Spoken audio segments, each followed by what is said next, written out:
tayo sa cherry picking ngayon. Sayang. Grabe, hanggang dun pa sa dulo.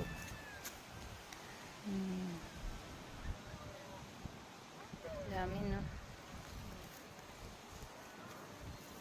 Yan. Libre kain yan.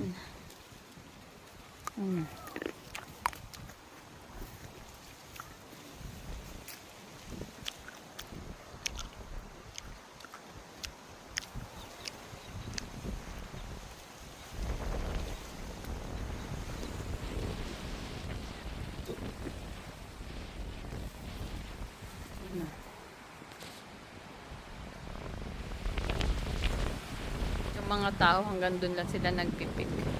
Parang ayaw na nila pumunta rito kasi ang layo na. Pero ang dami dito. Grabe. Pero yung kabila halos ubos na. Pero dito sa side na to, grabe, ang dami. Dami pa.